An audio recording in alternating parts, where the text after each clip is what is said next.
In the forgotten corners of American history, where dust-covered archives sleep under dim lights and where truth survives only in fragments, there exists a tale too enormous, too unsettling, for the written record to ever properly hold. It is the kind of story that was never meant to be spoken aloud, the kind that frightened not just individuals but entire systems built on domination. These stories, rare, powerful, and dangerous, were whispered in barns, back rooms, and along riverbanks, carried from one trembling pair of lips to another. And among all of these buried accounts, one stands out like a towering shadow refusing to fade. It is the story of a man whose body defied the human scale of his time, a man whose height seemed like an act of nature that mocked the cruelty around him. He did not merely live in bondage, he loomed over it. Before his name was stolen, twisted, or erased, people across Virginia spoke stories about him in voices so low they barely escaped their throats. This was not the usual gossip of plantation life, nor the exaggerated tales enslavers often told to entertain each other. No, this was fear, real, bone-deep, undeniable fear. Because every now and then, history births a person whose presence becomes an unspoken challenge to everything ordered, controlled, or oppressed. And when that person appears in a society built on chains, the ground beneath those chains begins to tremble. He was said to stand at 7 feet and 6 inches in an era when the average man struggled to reach 5'6". In a world where nutrition was poor, living conditions harsh, and lifelong labor stunted growth, the appearance of a man towering like a living monument was nothing short of astonishing. Some believed he was born with this height as a warning to the men who would later claim to own him. Others believed it was fate, nature's way of giving the enslaved a silent message. Even in the darkest conditions, greatness can rise. When he walked, the floorboards shook, not because of the heaviness of his steps, but because of the weight, of the meaning carried with each movement.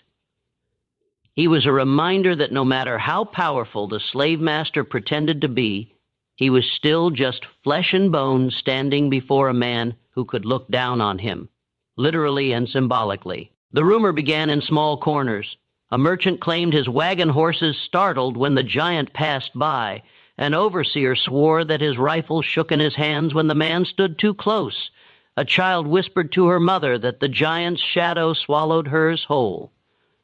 Those whispers grew until they spread through entire counties, creating an underground legend that traveled faster than any formal document ever could, even among the enslaved community who had seen cruelty, strength, miracles, and tragedies woven together. He was something else entirely. His presence was both a comfort and a warning. Comfort because he represented the possibility of resisting without lifting a hand. Warning because even giants could be shackled, showing that the system's cruelty had no limits. But though chains could wrap around his wrists, they could not wrap around his dignity, and that was enough to terrify the men who believed they owned him. The plantation masters, who relied on intimidation to maintain control, found themselves unable to look him in the eye for too long. They found their voices growing softer, their orders less sharp, their confidence fractured.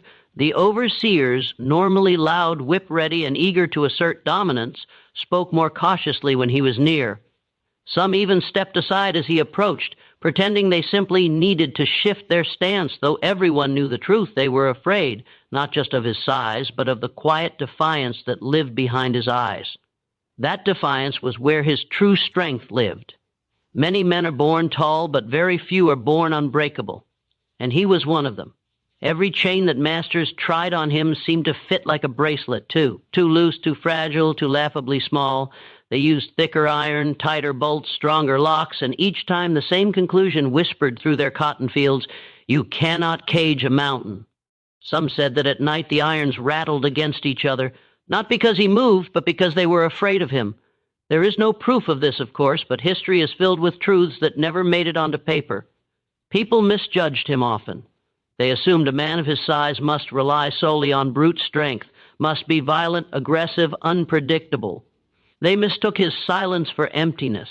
They could not understand that a man raised in chains learns early that silence is not weakness, it is strategy. And he was a strategist. He watched more than he spoke.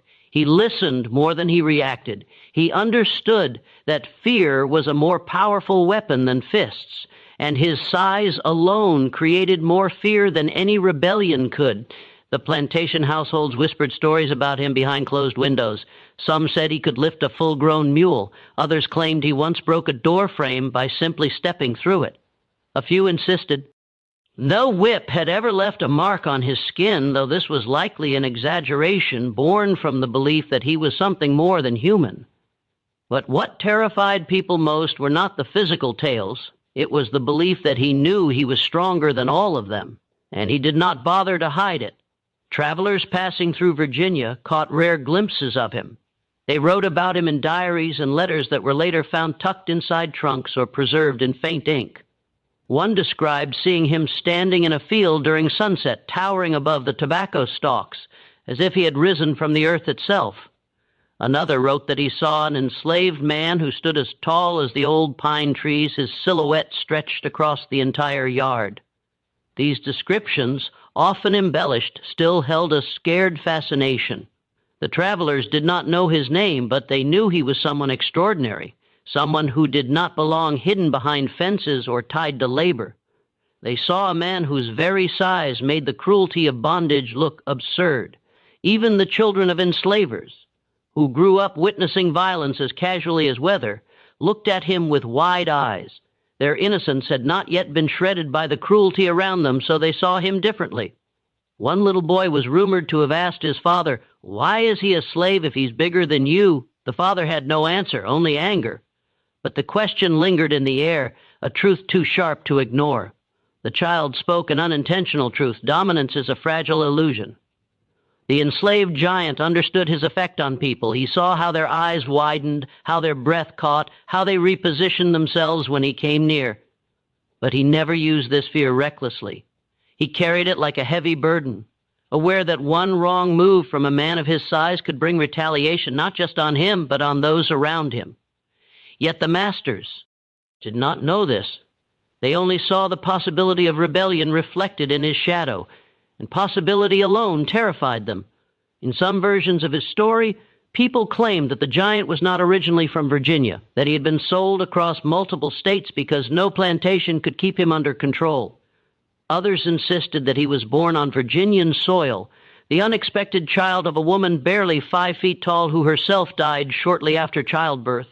In the absence of official documentation, these stories grew like vines, twisting, intertwining, but always rooted in the same truth. He was a man who challenged the limits of the world around him simply by existing. A few surviving accounts describe his early years. They say he grew tall, faster than any child around him. By the age of 12, he was taller than many grown men. By 15, he was already an anomaly. By 17, he was unstoppable. Plantation owners saw dollar signs in his height, imagining all the labor they could extract from him. They priced him higher, fed him more, worked him harder, always expecting that one day he would break. But he didn't break. Not under starvation, not under sunburn, not under beatings, not under impossible labor. His endurance created a frustration that masters could not hide. They hated him for surviving. They hated him for proving their cruelty ineffective. They hated him because he made them feel small. And small is the one thing a master could never tolerate feeling. But what people feared most was not his size. It was his silence. He rarely spoke, and when he did, his voice was deep enough to make lantern flames flicker. Yet he did not use that voice to curse or shout. His quietness made people uneasy because they could not read him. They wanted to believe he was simple, but he wasn't. They wanted to believe he was obedient, but he wasn't. They wanted to believe. He would never challenge them, but he did every time he stood tall and refused to bend. He did not bow his head when ordered. He did not avert his eyes when beaten. He did not shrink himself to make others comfortable.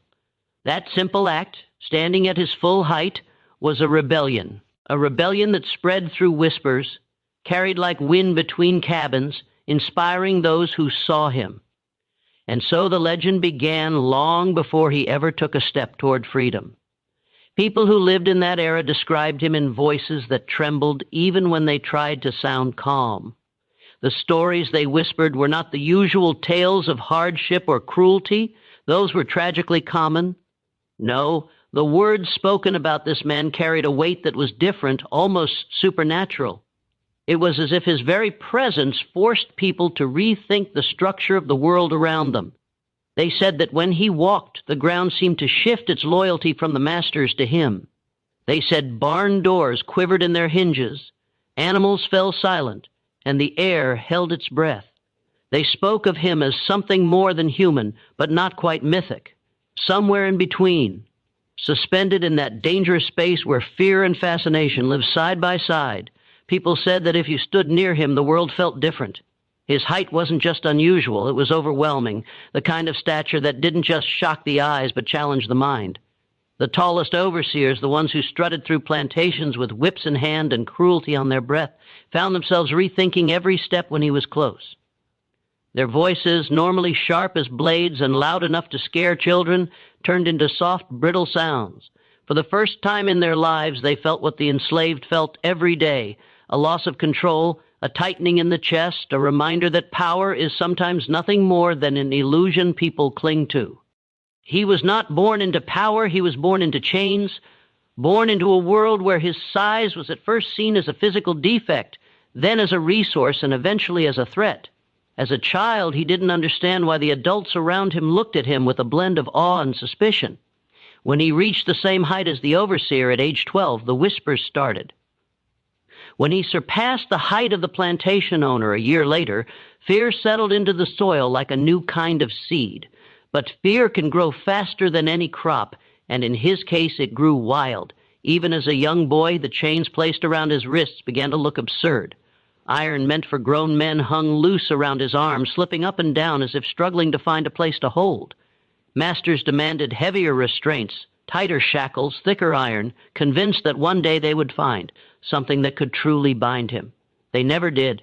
Everything they placed on him looked borrowed, temporary, almost laughable. The chains clattered when he moved, not because they were heavy, but because they were insufficient. Those who knew him during his youth said he carried his height with a quiet patience. He did not flaunt it or use it to intimidate others, especially not the enslaved around him. He had seen enough suffering to understand that strength was not meant to be used against those already beaten down by the world. Instead, he offered protection in subtle ways. Standing between an overseer and a woman who couldn't take any more lashes, stepping forward when a child was accused of something he didn't do, positioning his body like a wall during moments of cruelty. He did not speak much, but his actions were like thunder in slow motion, heard by everyone, felt by even more. But the masters could not understand this. They assumed all strength existed only for violence. They believed that a man who towered them must be waiting for the perfect moment to strike. In their minds, power was inseparable from destruction, so they projected their own violent tendencies onto him. They feared him not because of what he did, but because of what they imagined he could do. That is perhaps the most revealing truth of all. Sometimes the greatest terror comes not from action, but from possibility. And possibility is what he represented. Every inch of his height reminded them that their authority was fragile. They could whip him, but he would still stand taller. They could starve him, but he would still cast a shadow larger than theirs. They could lock him in the darkest part of the barn, but when he stepped out, the sun seemed to rise differently. It was not that he refused to obey, he simply did not shrink. And in a world built on domination, refusing to shrink is the loudest rebellion of all. Of all the stories people whispered about him, one of the most common was how he looked at men who tried to control him. He didn't glare, didn't threaten, didn't snarl, he simply looked. A long, steady, unblinking stare that made overseers swallow their own orders before they left their tongues. That look carried a message even his silence could not hide: you cannot make me less. And that terrifies those who survive on superiority. His refusal to bow or look down became a symbol among the enslaved community. Children finding strength in his shadow, mothers whispering prayers when he passed by, fathers gaining courage, knowing that someone among them walked with the dignity of a free man even while bound by chains. In the brutal world of plantation life, hope rarely survived long, but he kept it alive simply by existing. His body became a message, his stance a language, his stillness a quiet form of rebellion. It wasn't just enslaved people who witnessed his presence. Travelers passing through the region encountered him in unexpected moments, crossing a field at dusk, carrying barrels alone that took 3 men to lift, standing near a wagon in a way that made the entire vehicle seem toy-sized. These travelers, unused to the brutality of the plantation world, found their imaginations captured by him. They described him with awe, sometimes embellishing the truth, sometimes capturing it with surprising clarity. Even those who believed deeply in the system of slavery found themselves uneasy around him, as if seeing him forced them to confront a truth they had long buried. No human being is born to kneel. But what made him truly unforgettable wasn't his strength. It was the way he carried it. Men of great physical power often rely on brute force. They break, they strike, they raise their voices, but he understood that silence can be sharper than a sword. He learned early that the less he moved, the more others trembled. Silence became his shield, his method, his strategy. While others screamed, he stayed still. While others barked orders, he watched. While others used whips, he used presence. The overseers, normally puffed up with the authority given to them by the plantation owner, found themselves hesitating around him. Some tried to assert dominance, only to feel the shameful sting of their own fear as he lifted his head and fixed them with that unshakable stare. Others avoided him when possible, pretending they had no reason to be near him. There were even rumors that a few overseers quit their jobs entirely, claiming the plantation was unsafe. But everyone knew what that really meant. It meant they couldn't bear the humiliation of being afraid of the very man they were expected to control. He walked through life constantly aware of the consequences attached to each movement of his body. A single misinterpreted gesture could result in beatings not just for him, but for others. His strength was not a gift, it was a burden, a responsibility placed upon him by the world's cruelty, but he carried it with the calm dignity of someone who understood his place in the universe was not defined by those who claimed to own him. His soul lived in a higher place where chains could not reach. Sometimes, late at night, he stood outside the small cabins where families slept, watching over them like an unspoken guardian. They say he positioned himself there on nights when the overseers were drunk, knowing that danger often traveled with the scent of liquor. His massive silhouette would stand between the cabins and the path, unmoving, silent, a warning to anyone reckless enough to approach, and somehow no one ever did. Whether because they were too afraid or too ashamed, no one could say. But the cabins remained untouched on those nights, and the children inside slept a little easier. There were also stories about his quiet kindness, though these rarely traveled as far as the tales of his size. They said he often lifted impossibly heavy loads so that older enslaved people wouldn't have to. They said he helped bury the dead with a tenderness that did not match the brutality of the world they lived in. They said he once carried an injured boy for miles to find a doctor, even though doing so put his own life in danger. These were the stories that revealed the truth of him.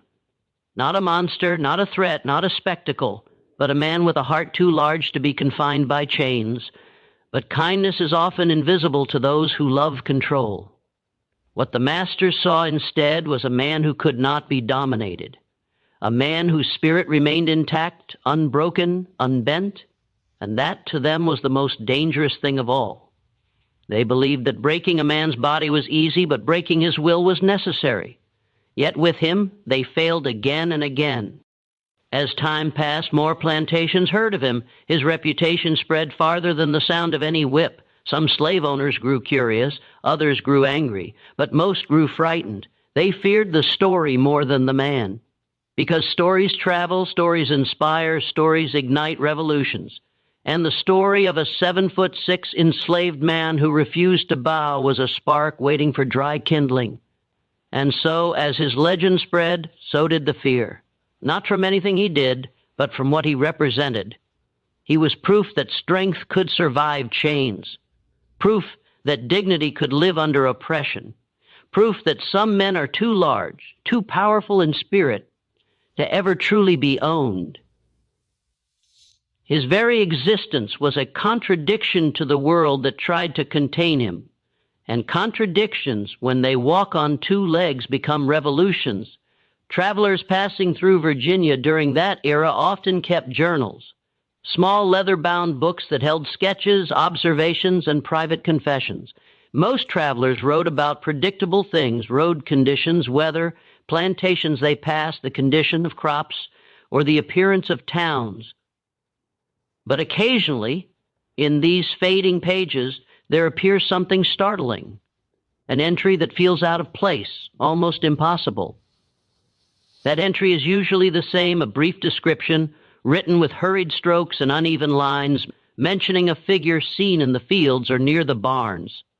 A figure so tall, so immense, that the writer struggled to describe him in ordinary words. Some called him a shadow taller than a doorway. Others referred to him as a moving tree trunk, and one even described him as a giant who seemed carved out of the silence of suffering. These travelers did not know his name, nor his past, nor his pain, but they knew they had seen something extraordinary. Many of these travelers tried to rationalize what they saw. Human beings naturally do that. When confronting something that challenges the limits of what they believe possible, they search for explanations, excuses, or comparisons. One diary entry describes seeing him late in the evening with the orange glow of sunset reflecting against his skin. The writer admitted that at first he thought the figure was a scarecrow. The height seemed too exaggerated, the proportions too immense, but then the figure moved, slow, deliberate, powerful, and the realization struck: this was no scarecrow, no illusion, no trick of the fading sun. It was a man who towered above the landscape as if the earth itself had stretched him upward. Another traveler wrote about seeing him from atop a horse-drawn wagon. From that elevated height, he had always felt superior to anyone he passed, but when the giant walked by, even from horseback, the traveler felt tiny. His journal entry admitted something surprising for the time. I saw a man who made me feel like a child. I saw a man who seemed too grand to be owned. Even though he was a stranger passing through unfamiliar land, the sight of the giant shook him. It challenged his understanding of the social order. How could a man who looked like that be enslaved? How could a system exist where a human mountain was expected to bow to those smaller, weaker, more fragile? The traveler didn't have an answer, so he simply wrote his confusion into the margins of the page. Some travelers exaggerated their sightings, of course. Human memory is not a stable thing. It bends, grows, stretches itself to match the emotions it felt in the moment. Those who were frightened described him as monstrous in size, claiming he could wrap one Han around a man's skull. Others said he could lift a wagon wheel with ease or carry a bale of cotton that required 4 workers to manage. But exaggerations always form around a core of truth. The truth was simple. His height made him unforgettable. His presence made him undeniable. He existed, and that existence alone was enough to frighten those who believed themselves superior. A few travelers were more observant, noticing details beyond his height. They described his shoulders broad enough to cast shadows over more than one person at a time. They described the way his hands looked, huge, calloused, shaped by endless labor, but still steady, precise, almost gentle in the way he held tools.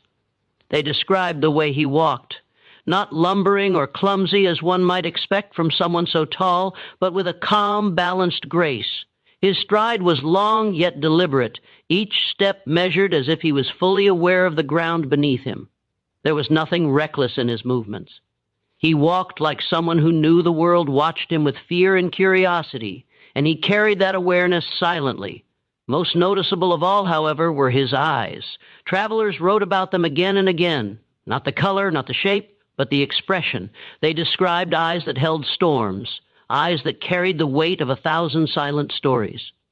They said that when he looked up, his eyes seemed too wise, too tired, too knowing for someone supposedly owned by another. It was as if he carried not only his own pain, but the collective grief of everyone around him. One traveler wrote, "When he looked at me, I felt as if he saw through every excuse I ever made for this country." That line, surviving through the yellowed pages of a forgotten notebook, reveals something powerful. The giant did not need to speak to expose truth. His silence acted like a mirror, and not everyone liked what they saw in their reflection. Rumors spread among travelers that the giant refused to bow his head. Some claimed they had seen overseers yell at him from a distance, their voices sharp, filled with the need to assert control. But he never lowered himself. He did not answer insults with rage. He simply remained upright, calm, still. There is a kind of power in that stillness. People who have never lived under oppression cannot understand it fully, but those who have know that sometimes the greatest form of resistance is refusing to show fear. And he refused. He refused with every breath he took, with every unbroken stare, with every straight-back stance beneath the scorching sun. There were also whispered tales. Stories passed from one traveler to another, gaining force as they spread. Some said the giant had once lifted a man off the ground with a single hand. Others said he had stopped a runaway horse by grabbing the reins and pulling it back with a strength animals rarely faced. Whether these stories were true or not mattered less than what they represented, the belief that the giant possessed a force beyond normal comprehension. That belief created fear, but it also created fascination. People could not decide whether to admire him or fear him, so they did both. One diary entry spoke of seeing the giant alone in the fields at dusk. The traveler watched from afar as the enormous figure stood between rows of crops, his silhouette framed against a fading sky. The traveler wrote that the sight made him think of ancient warriors from forgotten civilizations, men who stood against impossible odds, men whose names were carved into stone. But here stood a man destined to leave no formal record behind, a man whose story lived only in whispers and second-hand accounts. The traveler wondered how someone so large could be made so invisible by society. That contradiction gnawed at him long after he rode away. Another traveler reported hearing a strange story from an enslaved woman. She claimed that the giant never slept fully lying down, that his legs were too long for the small sleeping quarters, and so he slept sitting against a wall, arms crossed, eyes half open. She said children sometimes came to him at night when they were scared, and he would let them lean against him, making them feel safe. This same traveler wrote that when he saw the giant the next morning, he could not imagine how a man capable of such tenderness could be treated like a beast of burden. It disturbed him deeply, but disturbing thoughts rarely bloom into action. The traveler left, the giant remained, and the world continued its cruelty. Not all travelers were sympathetic. Some feared him to the point of paranoia. They worried that a man of his size could lead a rebellion, topple buildings, or escape into the wilderness and become a threat. These individuals often described him as dangerous, unpredictable, potentially violent. But this fear was born not from anything he did, but from the insecurities of those who saw him. The idea that a man that powerful could remain gentle was something their minds could not accept. People often project their own darkness onto those they fear, and so they feared him, not because he acted like a threat, but because he could have been one if he chose to be. The truth, however, was very different from the fears and fantasies. The giant rarely spoke, rarely rebelled outwardly, rarely confronted anyone. His rebellion was internal, quiet, steady, unbending. His presence challenged the foundations of the slave system. If a man like him could be enslaved, then what did that say about the supposed superiority of the enslavers? What did it say about the sanity of a system that believed a being so extraordinary was worth nothing more than forced labor? Travelers who saw him often carried the memory for the rest of their lives. Some admitted the sight changed them. They could no longer accept the idea that physical dominance gave a man the right to rule another, because they had seen a man who could dominate any room he entered, yet he was the one being dominated. That contradiction haunted them. Some tried to sketch him, but failed. How do you capture in pencil a figure that carries the burden of generations? How do you draw the depth of quiet anger? How do you trace the outline of hope mixed with hopelessness?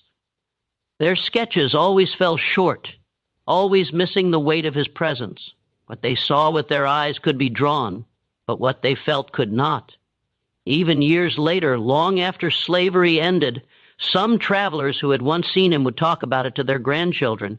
They would say, "I once saw a giant in Virginia," and though the details became fuzzy with age, the awe never left their voices. It was as if they had witnessed a living contradiction to the world they knew. A man too tall to ignore, but forced into a life designed to crush spirits. But the giant's spirit was never crushed. Even travelers who saw him only for a moment sensed that. It was in the way he stood, the way he carried the chains that others believed defined him.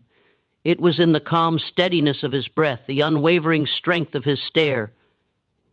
He walked through fields shaped by cruelty and oppression, yet he walked with the dignity of a free man. And that dignity, quiet, immense, immovable, was what made travelers return to their journals with shaking hands. They knew they had seen something rare, not a spectacle, not a physical anomaly. They had seen a man who refused to surrender his soul. Plantation owners in Virginia had many fears. They feared rebellion, they feared escape, they feared sickness, and they feared that the NSL, Avid, would organize to take back the freedom that was stolen from them. Yet among all these anxieties, there was one fear that stood above the rest, the fear of a single man they could not control. That man was the 7'6" giant, whose presence on their land undermined their authority in ways they could not quantify or predict. They had trained overseers to break wills, whipped men and women into submission, punished those who disobeyed with fearsome precision.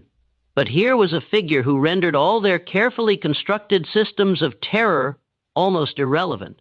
The giant did not resist loudly, nor did he incite uprisings with words, yet his mere existence unsettled them in a way nothing else had. Stories of his strength and size reached even the most distant plantations. Masters whispered about him to one another in drawing rooms, exchanging notes on his size, the distance of his stride, the sheer power of his presence. They spoke in hushed tones of his endurance, of the way he could lift burdens no other man could handle, of the silence he maintained in the face of orders and threats. Their voices trembled because they could not imagine a human being so large, so strong, and so unconquered existing in their world. They feared him not only as an individual, but as a living symbol of the fragility of their authority. Children on the plantations, even those born to enslavers, began to speak of him in hushed tones. Their voices trembled when recounting the giant's movements, and they often exaggerated what they saw. To a 10-year-old child, a shadow cast by a 7'6" man seemed monstrous, larger than life, almost unreal. Tales spread among the children. He could uproot a tree with one hand. He could chase wild horses. He could throw a grown man across the barnyard. While adults dismissed these claims as fantasy, the seeds of fear had already taken root. They sensed, even without fully understanding, that this man represented something beyond control, beyond the comprehension of human authority. Even among the enslaved, his presence carried meaning. He became a figure of inspiration, a silent symbol that resistance could take many forms. The enslaved whispered that he never lowered his head, never bowed to the whip, never allowed the indignity of chains to shape the way he held himself. They watched him from behind fences, from the shadows of barns, from inside cabins, and they felt a mixture of awe and hope. In a world designed to erase dignity, he preserved it. In a society built on fear, he embodied courage. He was more than a man, he was a statement. Masters could not abide this. Their sense of superiority depended on the obedience and submissiveness of the enslaved. The giant disrupted that illusion, forcing them to confront the fact that power is not inherent in chains, but in the human spirit. When overseers tried to enforce control over him, they failed repeatedly. He lifted heavy loads that were impossible for others. He endured labor that exhausted multiple men, yet he never showed the signs of breaking that they expected. They punished him, yes, but every attempt to bend him was met with resistance, silent, immovable, unshakable. He became a living argument against their entire system, and they hated him for it. They whispered about him during private gatherings. They compared notes on his behavior, speculated about his origins, and plotted ways to subdue him. Some suggested sending him to harsher conditions. Others advocated for more severe punishments, but every measure seemed inadequate. No whip could reach his spirit. No chain could bind his sense of self. He had grown too large, not just in body, but in presence and dignity, and every day that he remained upright, every day that he walked with calm, measured author. Riddy, the masters felt themselves diminishing in stature and credibility. Even the most hardened men on the plantations, the ones who had whipped, beaten, and terrorized countless individuals, found themselves hesitant when he approached. His silence carried weight, his gaze commanded attention, his posture exuded defiance without a single word. Men who had relied on fear for their entire careers discovered, for the first time, that fear could be returned to them. And the more they tried to rationalize it, to convince themselves he was merely a large man with extraordinary strength, the more real their fear became. They could not articulate why, but something about him unsettled them deeply. He reminded them that their authority was temporary, fragile, and dependent entirely on the compliance of others. And the giant did not comply. Rumors of his feats spread beyond the plantations. Merchants, travelers, and neighboring farmers passed along tales of his extraordinary size and endurance. Some stories claimed he could carry more than any group of men combined. Others suggested he could pull wagons uphill without assistance.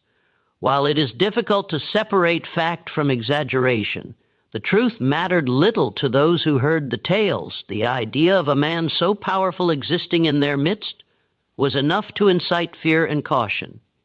Plantation owners began instructing overseers to avoid direct confrontation, to give him space, to treat him carefully, for they had learned that a single misstep could turn even the most disciplined system of control into chaos. The enslaved also observed these reactions with quiet understanding. They saw how the master's confidence wavered, how their orders softened when he was near, how their voices faltered. In these small, subtle ways, the giant communicated more to them than words ever could. Resistance does not always come from violence, but from dignity, presence, and the refusal to be diminished. Children watched, mothers whispered, fathers nodded, and through his silent example, a form of empowerment spread quietly across the plantations. This fear extended to every corner of the community. Even those who had never directly encountered him spoke of him as though he were a living legend. His reputation preceded him, making men cautious and watchful. Overseers double-checked their orders. Masters avoided unnecessary confrontations, and even neighbors hesitated to challenge him. The giant's influence was subtle but profound. He reshaped behavior simply through the weight of his presence, through the knowledge that he could not be fully controlled. Fear, which the system depended upon, was now returned in equal measure. It was not just his physical stature that intimidated. It was his intelligence, his awareness, and his self-control. He understood the rules of the world around him and played within them with careful precision. He did not incite chaos for the sake of spectacle. He acted with deliberation. His silence was intentional, his posture strategic, his choices deliberate. And this combination, immense strength paired with calculated restraint, made him all the more terrifying to those who had grown used to unquestioned obedience from the enslaved. He had learned to exist in a world designed to crush men like him, and in doing so, he became untouchable in a way they could neither predict nor control. Plantation owners feared not only his strength, but also the effect he had on others. Enslaved individuals observed him and gained a sense of courage, hope, and possibility simply by watching him. If a man of such size and power could remain unbroken, then perhaps others could find small ways to resist, to endure, to maintain dignity. The system depended on intimidation, on the suppression of hope. Why? Yet the giant subverted it without speaking, without rebellion, without violence. His body and spirit alone undermined the carefully constructed hierarchies of oppression. He was a living reminder that the enslaved were not powerless, that compliance was not absolute, and that some men, even in chains, could remain unconquered. Some masters attempted to counteract this influence. They increased labor demands, tightened restrictions, and attempted to isolate him from the rest of the enslaved population. But each intervention failed to diminish his presence or his symbolic power. Every attempt to break him strengthened his legend, not just among the enslaved, but among those who observed from outside. Farmers, travelers, and neighboring planters heard of his feats and whispered stories that grew taller with each retelling. He became larger in imagination as well as in body, a figure who could not be ignored or forgotten. Even when he performed labor like any other enslaved man, his actions carried weight, the strength required for simple tasks. Hauling timber, tending fields, lifting barrels became extraordinary simply because of the size and efficiency with which he completed them. Masters marveled and feared simultaneously, aware that they relied on his labor while unable to command his spirit. They knew, even if they could not articulate it, that he existed outside the full control of their authority. And that realization bred unease, doubt, and in some cases terror. A man who cannot be fully dominated challenges not only the immediate order but the belief in that order itself. Through all of this, the giant moved with a quiet dignity. He neither boasted nor sought attention. His reputation spread not because of noise or spectacle, but because of the undeniable truth of his presence. People could see it for themselves, his height, his strength, his refusal to bow, high, calm mastery of every situation. These qualities made him both feared and respected. They made him a legend before the term could even exist, and they created ripples through communities that had long been accustomed to silence, submission, and unquestioned hierarchy. And so the plantations of Virginia held their collective breath whenever he was near. Masters adjusted their plans, overseers hesitated, and the enslaved drew quiet inspiration. He was proof that fear is reciprocal, that dignity can survive in chains, and that even a single man can change the emotional and psychological landscape of an entire system. His presence was a challenge without words, a rebellion without action, a force that could not be measured in chains, punishment, or numbers. And in this, the giant of Virginia transcended the ordinary existence of those around him, becoming something far greater than anyone could control, a living embodiment of resistance, an unspoken declaration that some men are too large, physically, mentally, and morally, to ever be subdued. Before we dive further into the details of his life, it is crucial to understand the weight of his existence. History, as it is usually written, has a tendency to measure strength by actions alone, to record only what is visible and quantifiable, often ignoring the subtler forms of power. But some individuals are not defined solely by what they do. They are defined by the sheer presence of their being, the impossibility of their situation, and the moral force they carry simply by living. This giant of Virginia was one such individual, born into chains, surrounded by brutality, and yet unbroken in spirit. He represented a rare combination of physical dominance and inner fortitude that defied the comprehension of those who sought to own him. He was, in essence, both a living challenge and a silent statement, a man whose very existence forced observers, both enslavers and the enslaved, to reckon with the nature of power, freedom, and dignity. His height alone made him extraordinary. At 7'6", he surpassed the tallest men on the plantations by a full head, yet his stature was only part of what made him remarkable. Observers often remarked on the proportionality of his frame, shoulders broad enough to carry the weight of 2 men, arms strong and defined from labor, yet capable of remarkable precision, and legs long and muscular, capable of strides that could cross fields with ease. Yet even as his body grew to monumental proportions, it was his composure and control that set him apart. The giant moved not with the awkwardness one might expect of such size, but with a deliberate, measured grace that communicated both confidence and authority.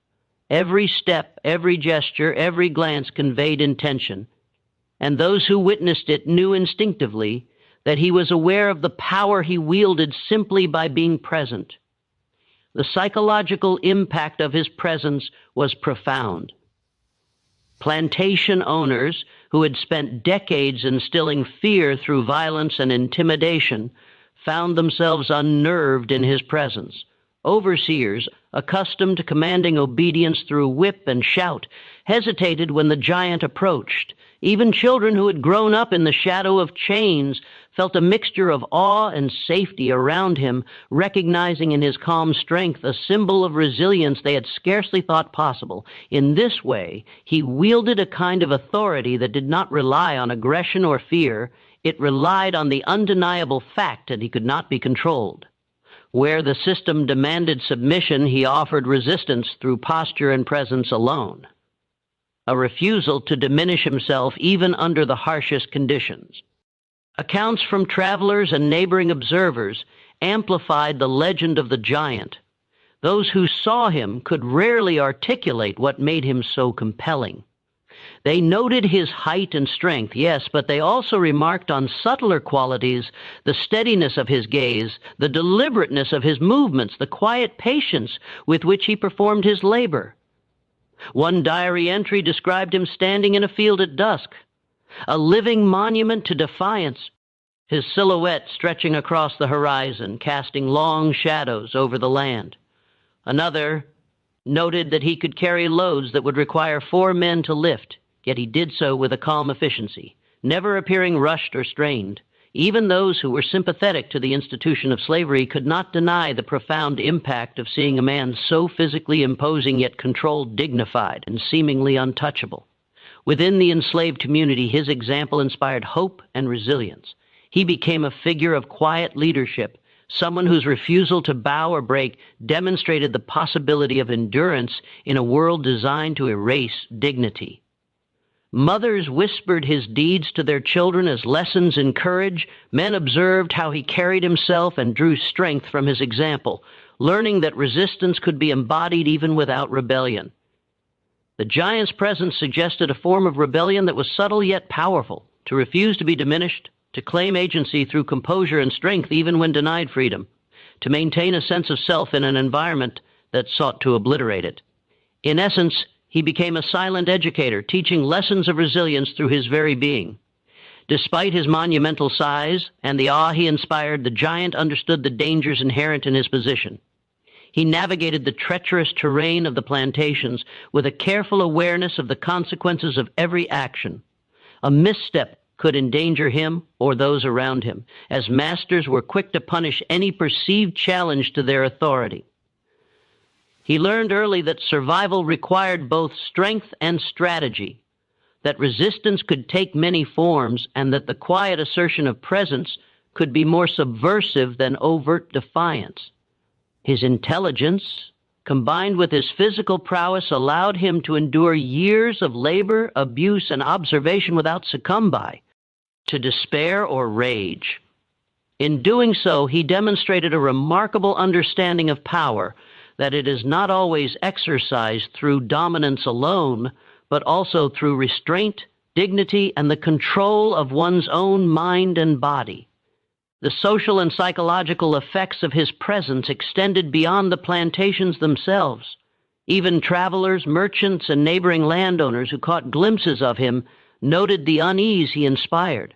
They described the paradox of a man so physically imposing yet so composed, so powerful yet so controlled, that their instinctive reactions ranged from admiration to fear. One observer wrote that seeing him was like watching a storm contained in human form, a force that could not be ignored and would not be subdued.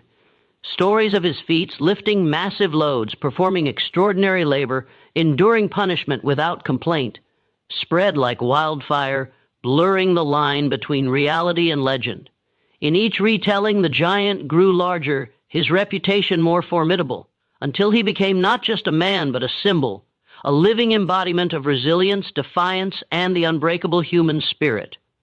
The masters' fear of him was compounded by their inability to understand it fully.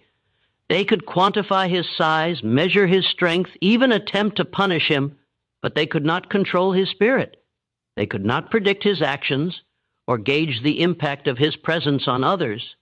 This uncertainty, so alien to men accustomed to absolute authority, intensified their anxiety.